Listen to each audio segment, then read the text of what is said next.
Welcome to 15K plus random movie reviews, where we take random movies from Metacritic's 15K plus movies to randomly watch whether we like it or not.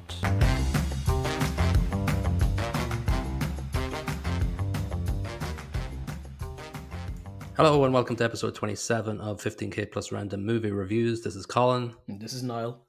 And this is random movie 11,292. It's the Ladykillers from 2004. It's got a Metascore of 56 and a user score of 5.9. Runs for 104 minutes. Had a budget, of 35 million, and it's brought in at the box office 76.7 million. Directed by the Coen Brothers, written by the Coen Brothers, obviously based on the 1955 movie of the same name. Obviously the Coen Brothers have a large oeuvre of classics. What's your favorite Coen Brothers movie? Oh, I did like Blood Simple there first, but The Big Lebowski, I suppose it has to be. Yeah, Fargo is up there too for me. Well, yeah, they are mostly fantastic. Yeah, until we talk about this one. Yeah.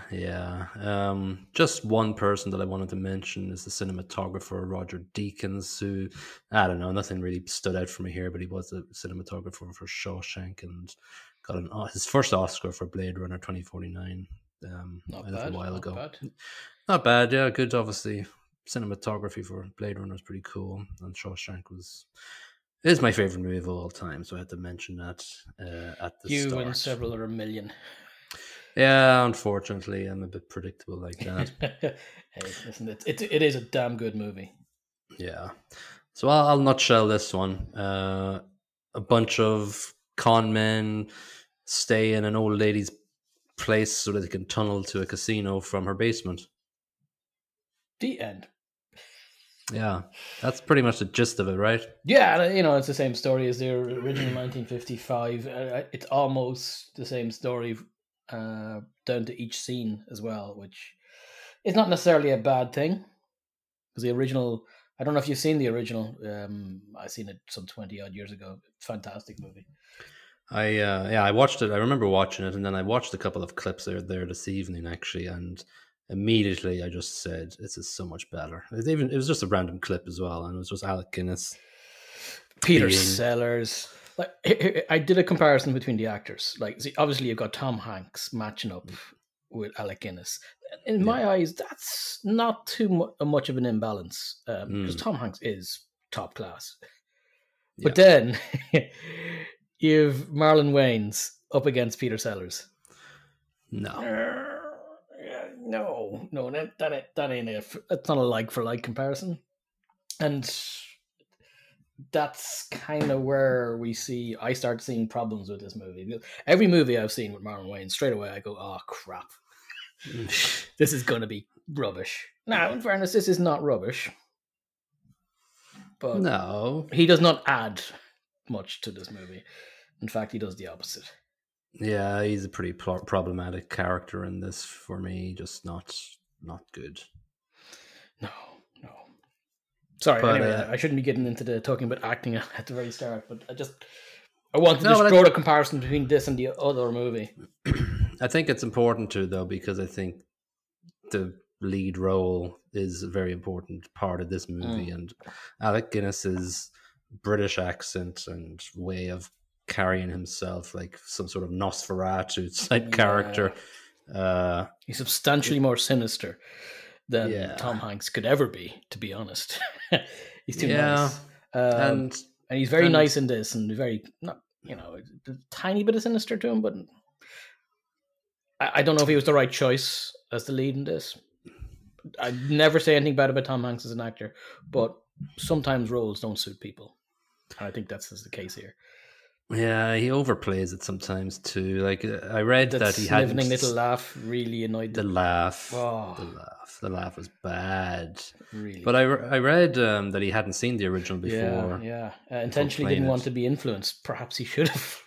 I think he probably should have. Yeah. Well, we start off with a sort of a gospel intro, and you get a couple of gospel songs through the movie, which are quite nice, but very Coen Brothers. The whole music, scene the whole way through is very Coen. Yeah, the composer dude is the same one for all their movies, so I can't remember his name, but it's the same dude. We meet Miss Marva Munson, played by Irma P. Hall, going into the police station, and I think it sort of bookends the entire movie. She goes in, says a lot of stuff, and the guys are just going, yeah, whatever, just whatever you say. She was giving out about some lad down the road with a boombox playing his hippity hoppity music. Hippity hoppity. And it was upsetting her husband, who's been dead for, was it 20 years, 30 years? Something like that, yeah. So, and the cops are like, that's, we'll get right on that. Yeah, so it's it mirrors perfectly near the end of it, obviously. But then obviously we go straight into the intro of Tom Hanks' Professor Dorr, to her, as obviously he's looking for a place to stay. It really wasn't that memorable, the meeting. I just said, this is just bland. Yes, very bland, and his character doesn't strike like the first scene in the 1955 version with Alec Guinness. It's not as you say, it's memorable. It's just meh. Yeah, and that's the one I saw. That's the clip I saw today, and the lady that played the actress. I think she got a BAFTA back in '55 for it. I can't remember her name, but she's just more memorable too. She's a stereotypical British. This is a British movie. I'm trying to be redone.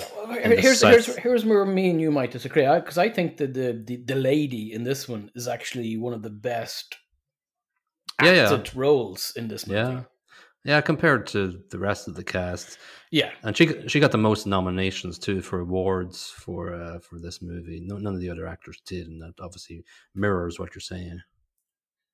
Yeah, I don't think anybody deserved anything, to be honest. They were lackluster. No. Like J.K. Simmons has moments of being J.K. Simmons, which I love, but it's not enough. No, it's not. And that actually segues nicely into the next couple of scenes, because it basically gives us very, very quick intros to the rest of the crew, and it just doesn't do much. 15 seconds montage on each. I did enjoy the dog half suffocating on a World War II gas masks, as J.K. Simmons says. Easiest thing in the world. Yeah. So Marlon Wayans, whose character's name is Gawain Maxam. J.K. Simmons' character is Garth Pancake, which is a good name. Great name. Seema plays the general, and Lump Hudson, which is a very apt name for an actor in this role, plays Ryan Hurst. I'm sorry. So it goes through all of those. I think you got that the wrong way around. The character's name is Lump. Oh, yeah. Sorry, that would have been. I was wondering. Yeah. So we see, J.K. Simmons, the pet handler, Wayne's the casino guy. He's the inside man. The footballer, Ryan Lump Hudson. He's the muscle. It's actually a pretty okay scene. His point of view in his football helmet. Actually enjoyed that scene, yeah. Yeah. But, again, it's 15 seconds. There isn't a whole heap of character development. To be honest, it's kind of similar to the original movie in that respect.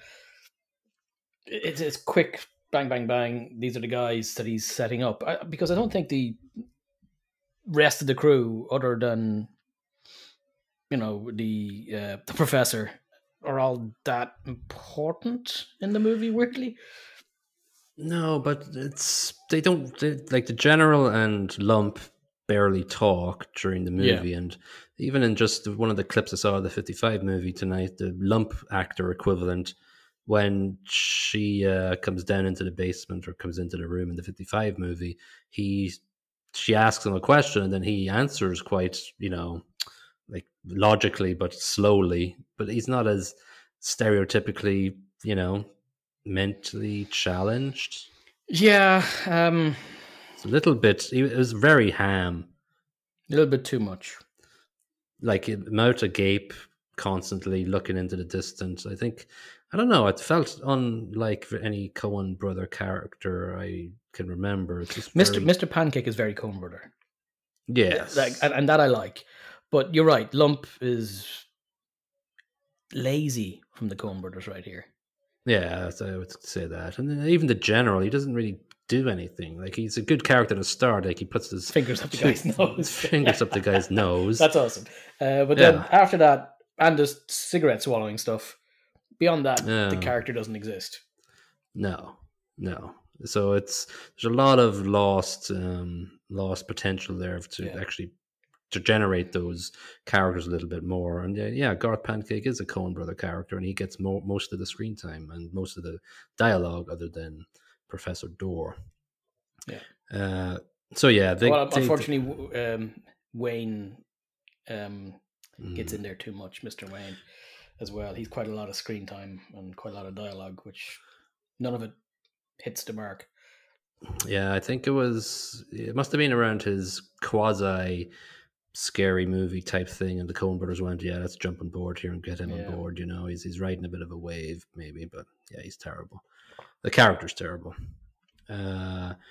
So in the movie, it's really hard. Like, I probably wrote the least amount for a movie in a long time in my notes.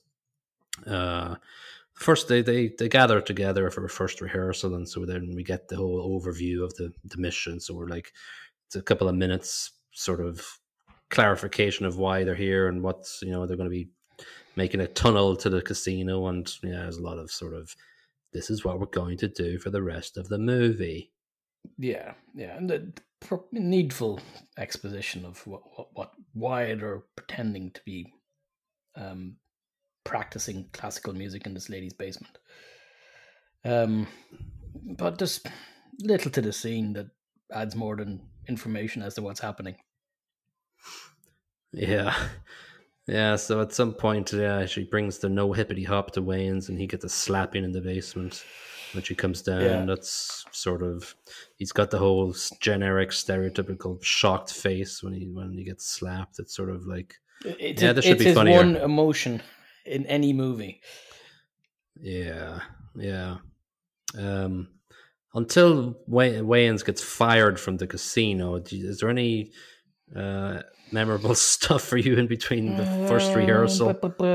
Maybe the one scene where she's sitting with Tom Hanks, the lady is sitting with Tom Hanks, and they're having a chit chat about Gumph in general, but then she keeps referring to her husband, and they keep looking at the picture of her husband looking judgingly down on the pair of them. And they come back to that a few times, and that actually, it's not a bad little scene, but... Yeah, all I wrote in from that scene was "gone 20 years." That's what she said. So it was like, I don't know. It could have been a bit more emotionally driven, just another. It was one of those flat moments for me, but it was okay. Gawain, Marlon Wayans' character, gets fired.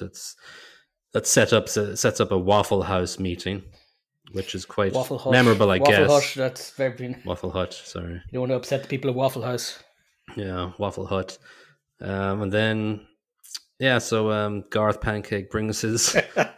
you brought your bitch as a quote from the movie. That's not me saying it. Yep. I have that quoted as well. Mountain Girl. Mountain Girl, yeah. Oh, by the way, the manager of Wayans in the casino is Fuchs from Barry. I don't know if you've seen Barry, the TV show. No, but he's ably played by Mr. Stephen Root, who has done a bunch of excellent characters in the past. Office Space being one. Stapler. And a swing line stapler. Yes, the one, the red swing line. And memorably in Dodgeball as well. He's one of my favorite characters in that movie, which you probably hate, actually. I don't remember watching it because I don't watch Vince Vaughn movies. He's in that, right? Yeah. But he's crap. Mr. Root is fantastic in that movie. You should definitely watch Barry. It's over now. I think it went for 4 seasons or something. It was amazing. Barry, I never even heard of it. Yeah, no, it's great. It's about a serial killer or hitman, and he's his sort of boss, but it gets a lot more deeper than that. It's really good. It's finished now, so you could binge watch it and know it's going to end. Sweet. Yeah, it's got a weird name, but it's good. So the waffle meeting was a bit it was okay. We want all your waffles. There's a confrontation between Mr. Pancake and Gawain over I think going using the word bitch over and over again about his girlfriend. So guns are pulled. Well, a gun is pulled, and then everybody calms down and they get back to the job at hand, which is blowing up a rock and getting Gawain's job back. Yeah. Where Lump actually says one of the few things he says in this movie, where he says, to get his job back, can't we just bribe his boss? And then, and the professor goes, huh, yeah. Yeah, why not? Yeah.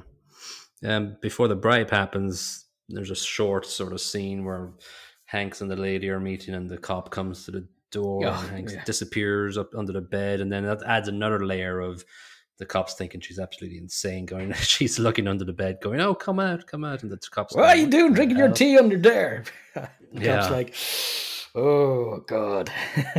I'm out of here. Bye-bye. Yeah. So so the what happens then? The explosion happens, the first one.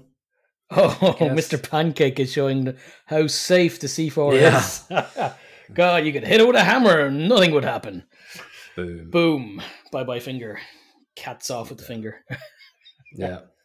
This cat's an important character in this movie, actually. He's he witnesses everything and he knows what's going on effectively. That's a very Coen thing. Yeah. So the cat is almost another actor in the movie, and he's looking out for the old lady. I feel anyway. I think the Coen Bros are trying to insinuate do something. Yeah. Did that happen in the 55 movie? I cannot remember. Oh no, there was parrots. There was parrots in the 55 movie. There was 3 parrots, and I don't know. They've something to do with it. I can't remember now. I need to watch the real one, the original one again. Hopefully we'll get it in the next review. Yeah. So then there's this big gospel segue. This is like we're probably halfway through or something, probably even further. And there's a gospel scene, and at the same time the drill breaks through to the casino. Yeah. And then we have J.K. Simmons' IBS issues, which yeah. He's like, man, I got a toilet. Yeah, so yeah, it's probably, I liked his face basically, and the fact that I have experience with that condition, so I know exactly. The last time you broke into a counting room of a casino, you had the same issue, yeah. Yeah. So yeah, just gotta go. Yeah, so it adds a little bit more tension if there was ever going to be any tension in this movie. Probably would have been driven up there, but it wasn't really tense. But it added a bit more sort of, I don't know, confusion to the whole heist situation. Yeah, taking the time out to go for to drop a deuce is probably not handy when you're robbing a casino. Yeah, so they get out of there and they want to blow up the tunnel then to they get all the money obviously, and then they bring it back through to her basement and they try to explode it and say, oh, shouldn't the tunnel be exploded by now? It's like, no. So JK has to go back out, and she barely gets back out alive. With his he's poking at the countdown box with a screwdriver. Then his IBS hits him again. He's like, oh! And then he pokes at it some more, and then it goes, beep, beep. Yeah, 14 seconds. Oh. Stress does induce IBS. That's one of the conditions, one of the stressors. Yeah. So then above all of this, all the stacks of money right there, and then it flies everywhere, and just then Mrs. Munson comes down and goes, what the hell are you doing? There's all of this. They're covered in money. There's lads with shovels with money on it, and there has been a massive explosion underneath her house, so she's just strangely curious about the whole thing. Yeah, so Professor Dorr's like, all right, I'll let you know in a minute. Just, trust me. Chill out. And then he goes up and tries to, spin her a yarn. And then all of her friends arrive. Yeah, tea ladies. Yeah, the tea ladies all turn up, and she has been promising her friends a classical recital, which is kind of problematic for the lads because not one of them can play an instrument. But the professor, his normal charming self, comes out and says, okay, why don't I recite some Edgar Allan Poe to the lot of you? Yeah, and they were like, "Oh, that's okay, actually." Yeah, I'd be okay with it as well. I'm kind of a fond of Poe's lyrics, if you will. Yeah, and then Wayne's character comes in, which is annoying to them because that's their excuse for not playing in front of them. Yeah, But that's glossed over, really. It is. They don't really expand on that, and which is Yeah, probably good because they probably cut a Wayne scene out. yeah. They all leave, and then he's like, "Going, I'm going to tell her the awful truth."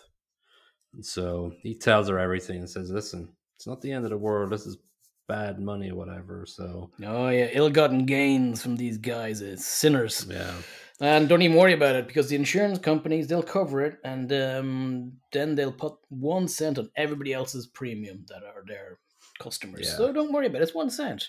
You can give it to charity. You can have some of it. yeah. And she thinks nearly, about it. yeah. Then she goes, "No, it's the church or the county jail for you. So make your mind up." Yeah, give the money back. Go to church. Yeah. So of course Hanks goes back down to the boys and, "All right, we have to kill her." Yeah, they talk about it for about 30 seconds, and then the general's like, "The old lady must die." It's second line in the entire movie.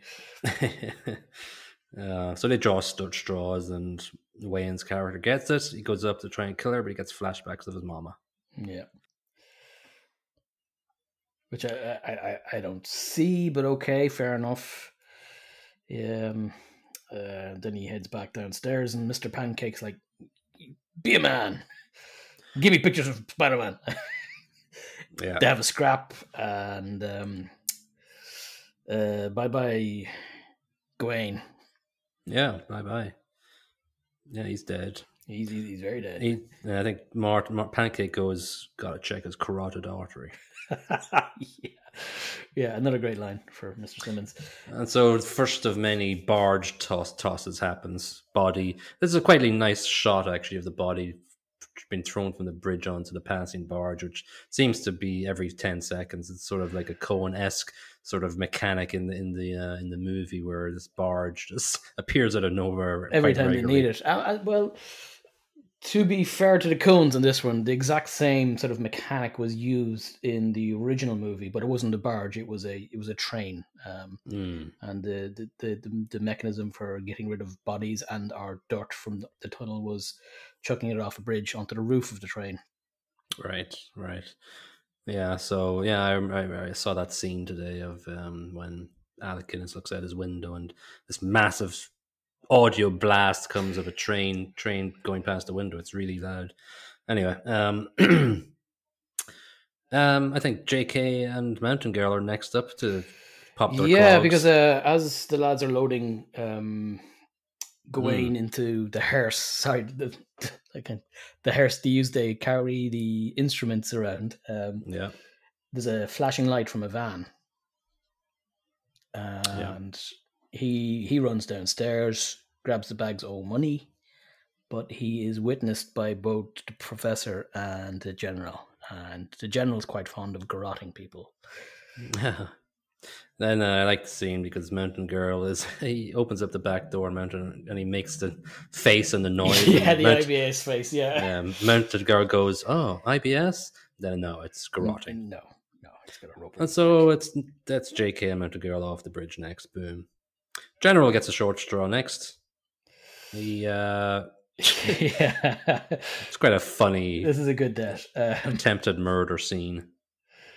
Yeah, he looks very serious. He goes up the stairs, smoking as per usual, because in every scene he's smoking. But before he goes into the room with the old lady in it, he does his patented cigarette swallow, or hiding in his mouth so the smoke doesn't get out. He sneaks in, gets the garrote out, and just as he's about to do the deed, a cuckoo clock with a crucifix instead of a bird starts going mental in the corner, freaks him out. He swallows his cigarette, which is still lit, which is obviously painful. Then he grabs a glass of water, which he thinks is just a glass of water, but actually contains the lady's teeth. That's not great for him. He goes, he runs out the door, and then the cat trips him. Yay, cat. Neck breaks. Bye-bye, General. Pickles. Pickles. To the rescue. Good old Pickles. Yeah. So anyway, it's then it's Lump and Professor Dorr on the bridge, and just the 2 lads left now. 2 lads left, and General goes, "You got to do it. Here's the gun." And then Lump tries to shoot Hanks, and there's no bullets. And he goes, turns it around, looks at himself, points the gun at himself, goes, "No bullets, no bullet in gun." Bang, bye bye, Lump. Yeah, and then that's like, oh, okay. And then you kind of see this. Oh, at the start. Yeah, at the start of the movie, the ravens are on these bridge statues as the gospel plays, and then we see this raven on top of the bridge statue, and a crack appears, and the statue's head falls down, hits Professor Dorr in the head. He falls into the next barge. It's quite apt when you think about his love of Edgar Allan Poe. Quote the Raven. Nevermore. Nearly the end. Nearly. Yeah. So obviously, to come full circle, Miss Munson goes back to the police station. I've got the $1.6 million in my basement. The cop's like, yeah, you do. Yeah, that's great. Why don't you just keep it? You'll be fine. Give it to charity. Yeah. I could give all of it to Chris Brown University, whatever it was. Yeah, some dodgy ass evangelical sort of scam. Yeah. And so, that's it until Pickles has his last scene. Oh, yes. He finished the job. The one last piece that needs to be disposed on the barge. Yeah. Mr. Pickles Pancake's finger. Yeah, Pickles runs from the house and he drops the finger onto the barge as if Pickles was some superhero, knowledgeable cat of everything. In the Coen universe, I guess he is. Why not? The end. Yep. Not a terrible movie. By any measures. Not up to the standard of the original movie and not up to the standard of the Coen Brothers' previous works. Yeah, I think with both those things in the background, you're kind of disappointed by it, basically. Oh, yeah. Like, I know when this came out originally, I had massively high hopes because I'd heard about it. Then it released, and then I seen the reviews, and I was shocked, to be honest, because the original movie was one of my favorites growing up. And the Coen Brothers, obviously, are just fantastic for the most part. Yeah. And then this happens. An average movie. Yeah, it's an average movie. I gave it 2 out of 5 for the plot. What did you give it? Plot, I gave it 3 because I think the plot is one of the strongest points. I just don't think it's executed on well. Yeah. I kind of gave it below average just because, I don't know. I think the way they executed it made it lower. I think the plot in general could be an average plot. Obviously, looking back at the 55 movie, I'd probably give it more because it's executed better. But I think the plot in general, it gets let down by, I don't know, the script maybe tried to do a little bit of Coen-esque, tried to do a little bit of dark humor, tried to do a bit of South, and that's southern stuff. And it's weird when it's both directed and written. The script is written by the Coen Bros. That they just get so tone deaf on this one. Yeah, it's interesting. Yeah, and I think we don't get to know the people in it enough. Like, I think Hanks, Professor Dorr, Miss Munson, Garth Pancake, we kind of know them, but we don't really. Yeah, we don't know Marlon Wayans' character. We don't know the general. We don't know Lump because Marlon gets lines, but we still we know he has a memory of his mama as well, but that's about it. Acting, I think Tom Hanks does a bad impersonation of Alec Guinness, even though he didn't see the movie. That's the first thing I wrote it down. That, oh my god, this is a terrible impersonation of Alec, and then read the fact, he hadn't even seen Alec Guinness do this, so it's a terrible impersonation of a movie he hasn't seen. I think maybe it's the Coen Brothers' definition in the script to him was flawed. Yeah. Or he's just the wrong man, His range, he doesn't have an infinite range as an actor, I guess. No, you'd like to see somebody in the original movie, Alec Guinness had greasy, floppy hair, and had this sort of gaunt look to him. I'm trying to think of very Nosferatu, as I think you might have said earlier. Yeah, I think actually J.K. Simmons could have done a job with that role with Professor Dorr's. Yeah, I agree. I think he would have been better at it. Don't just leave Tom Hanks out altogether. And obviously get rid of Marlon Wayans. Put anybody else in it. Yeah. I think he was a higher of the age of the 2004 era. Yeah, I think he was. Let's see. So Tom Hanks, what's your favorite Tom Hanks role anyway? Oh, that is a toughie. Saving Private Ryan's fantastic. Toy Stories, baby. I actually got to watch 3 Tom Hanks movies yesterday because the kids insisted on watching 2 Toy Story movies back to back. But no, obviously, I think Saving Private Ryan, The Green Mile, he's fantastic in as well. There's so many to pick from is the problem. Yeah, the first thing that comes to my mind is Philadelphia. I think that's pretty powerful. Yeah. Not a happy movie, but no. Irma P. Hall was a teacher for 27 years in Dallas. That was interesting to me. Yeah. Favorite J.K. Simmons role? You're probably Spider-Man, is it? Oh yeah, every time JJJ, give me bigger Spider-Man. I'm on the floor crying, laughing. Love it. Whiplash is a hell of a movie. It's just so intense. Marlon Wayans, what's your favorite Marlon Wayans movie? This one. Yeah, I guess. Yeah, everything else is like, this is an okay movie. Everything else Marlon Wayans is in is just a steaming pile of dog poo. Yeah. T. Matt, who plays the general, I just remember him from President Lou and Veep. Excellent part of the plot in the last couple of seasons. I've never seen Veep. That's very funny. Very funny. Ryan Hurst, who played Lump, he actually, strangely enough, was in Remember the Titans, the American football movie. That's quite apt then. Yeah, but I really just didn't like the way he portrayed this character. Yeah, it's a nothing character. It's the placeholder. Yeah. Everybody involved, I think, it's an average movie. I give it 2.5 out of 5 for acting. I give it 2. I felt bad doing it because I love J.K. Simmons and I love Tom Hanks. Tom Hanks actually lets this movie down. And then having Marlon Wayans just takes a point off straight away. Yeah. I just went for average. I had 2 for a while, but then I added 0.5 just because.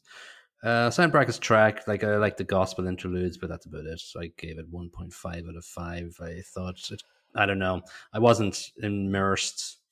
They felt like a lot of the gospel interludes. Yeah, it was Miss Munson's church she went to, and it was quite nice to hear it all. And a couple of times the gospel played when we saw external scenes, but no, it's not as good as the music in Fargo or in. It doesn't bind it all together as strongly as say, "Oh Brother, Where Art Thou?" Oh Brother! Oh my God, the music in that Coen Brothers nailed it with that. This in that movie, it's another character, probably the biggest character in it. This, not so much. No. And I'm not saying the music is bad in any way, shape, or form. It's just not important. No, definitely not. What would you give it then? I give it 2.5 because it's neither good nor bad. It's in the middle. I enjoyed a bit of music that was there, but it doesn't really add. Yeah. Production-wise, it was actually supposed to be directed by Barry Sonnenfeld with just a script by the Coen Brothers. Yeah, the Men in Black director. So, but obviously they went on. It was the Coen Brothers' first remake, and I don't think they've remade anything else since then. I think perhaps they should not bother. I think they learned their lesson. Yeah, listen, I think to remake a classic that was highly regarded and to do such a shoddy job of it, they stick to their own scripts because they're very good at writing and directing their own stuff. Yeah, I think my mind was made up today when I watched the clip of the 55 one, and I connected more with that 2-minute clip from the 55 movie than I did with the entirety of this movie. I haven't unfortunately looked at it since, and I was kind of half wondering, was I being a bit harsh on this movie, based on something I haven't seen in 20 years. But from what you're saying, maybe not so much. No. I gave the production 2.5 out of 5 just because I think it's quite average. I had actually thought the production was pretty decent. I give it 3 out of 5. It felt a bit Wes Anderson like at times, like the use of color and the shots that were taken. There's a whole lot of pastel going on. Especially the external shot of the jail. That was very Wes Anderson. Oh, very much so. Yeah. Which I thought was okay. I love Wes Anderson's style, but there's one thing I'll say about these. Like, from the points I've given it, it oversells this movie. I don't think this movie is as good as its some of those parts. To be honest, it doesn't slot together. Even though there's some reasonably good components, it's not great. It should have been better. Yeah, it's not memorable at all, and it should be. Some movies just leave alone, do not remake them. Yep. William Arnold in the Seattle Post-Intelligencer gave it 25 out of 100. Oof. Not only have they stripped it of all its wit and charm, they've loaded it down with the kind of race baiting and bathroom humor they've always avoided in the past. That's actually a fair point. Yeah. I'm not completely averse to bathroom humor, but yeah, I get it. Like they made it a bit simplified. Yeah. The Portland Oregonian gave it 91 out of 100. They said, for a certain brand of film geek, the best news about the Ladykillers is that it isn't a Tom Hanks movie, it's a Coen Brothers movie. No. Yeah, that's a bit of a weird take on it.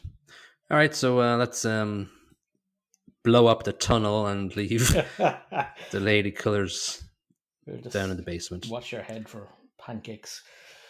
Yeah. All right, let's roll the dice and see what we get next episode.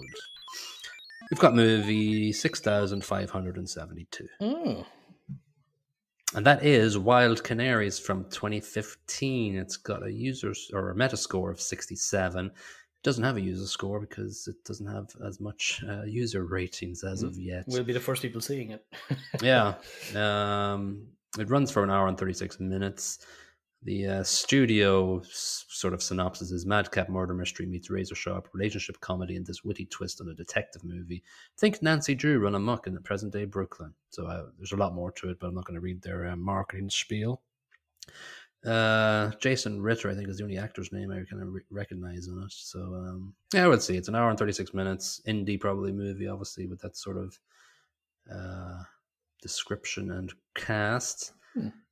We'll see what happens. Could be okay. Could be. We'll never know until we watch it. True. Okay. All right. That's the end of episode 27 of 15K Plus Random Movie Reviews. Please keep on liking, commenting, reviewing, sharing, doing whatever you can to do to get our podcast out there. And we will see you on episode 28. Bye-bye. Cheerio.